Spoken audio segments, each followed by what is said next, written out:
Hello friends, welcome to Hyderabadi రుచులు. నేను మీ ఇందిర. ఈరోజు నాకు చాలా ఇష్టమైన మా నానమ్మ చేసే చికెన్ ఫ్రై చేసి చూపిస్తాను. ఈ స్టైలే డిఫరెంట్గా ఉంటుంది, టేస్ట్ కూడా సూపర్ ఉంటుంది. ఈ చికెన్ మ్యారినేట్ చేయాల్సిన అవసరమే లేకుండా పావు గంటలో ప్రిపేర్ చేసుకోవచ్చు. ఇంతేనా అనిపిస్తుంది, కానీ సూపర్ ఉంటుంది. మీలో ఎంతమందికి చికెన్ ఫ్రై అంటే ఇష్టమో కామెంట్ పెట్టండి. ప్యాన్ వేడి చేసుకుని 1.5 టేబుల్ స్పూన్ ఆయిల్ వేసుకోవాలి. నేను ఇక్కడ wholesome wood press sunflower oil వాడుతున్నాను. క్లీన్ చేసి పెట్టుకున్న చికెన్ వేసుకోవాలి. నేను 1/2 kg చికెన్ తీసుకున్నాను. ఒకసారి బాగా కలుపుకొని హై ఫ్లేమ్లో పెట్టుకుని మూత పెట్టుకుని మగ్గనివ్వాలి. మధ్య మధ్యలో కలుపుకుంటూ ఉడికించుకోవాలి. ఒక 5-6 నిమిషాల తర్వాత చికెన్లోంచి వాటర్ వచ్చి ఇంకిపోతున్నప్పుడు కలర్ చూసారా, చికెన్ మారిపోయింది. ఇలా కలర్ మారిన తర్వాత ఉల్లిపాయలు వేసుకోవాలి. అంటే చాలా సన్నగా చాప్ చేసుకున్న ఉల్లిపాయలు. 3 ఉల్లిపాయలని సన్నగా చాప్ చేసి వేసుకుంటున్నాను.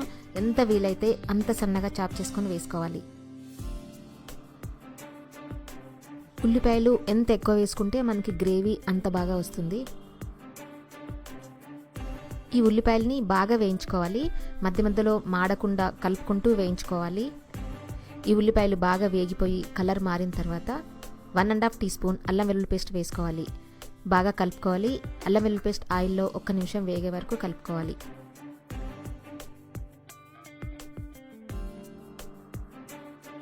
తర్వాత 1/2 టీ స్పూన్ పసుపు, 2 టీ స్పూన్స్ కారం పొడి, 1.5 టీ స్పూన్ లేదా టేస్ట్ తగినంత సాల్ట్ వేసుకోవాలి. 1 టీ స్పూన్ ధనియాల పొడి, 1/2 టీ స్పూన్ జీలకర్ర పొడి, 2 టీ స్పూన్స్ కొబ్బరి పొడి, 1/2 టీ స్పూన్ గరం మసాలా వేసుకొని బాగా కలుపుకోవాలి.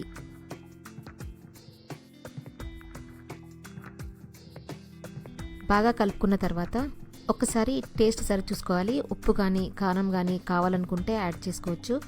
ఇప్పుడు దీంట్లో వాటర్ పోసుకోవాల్సిన అవసరం లేదు. ఈ ప్యాన్ పైన ఒక ప్లేట్ పెట్టుకొని దాంట్లో వాటర్ పోసుకోవాలి. 7 to 8 మినిట్స్ లో ఫ్లేమ్లో ఉడికించుకోవాలి.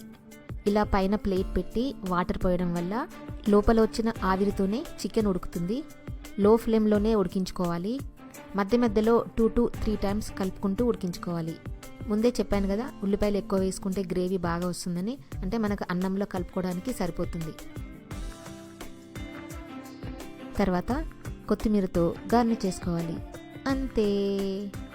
చూసారా మా నానమ్మ స్టైల్ చికెన్ ఫ్రై ఎంత బాగుందో. చాలా సింపుల్గా అయిపోయింది కదా. చాలా ఈజీ అండి. టేస్ట్ మాత్రం చాలా బాగుంటుంది. ఈ స్టైల్ మీకు అందరికీ నచ్చిందని అనుకుంటున్నాను. ఈ వీడియో నచ్చినట్టయితే లైక్ చేసి ఫ్రెండ్స్ అందరికీ షేర్ చేసి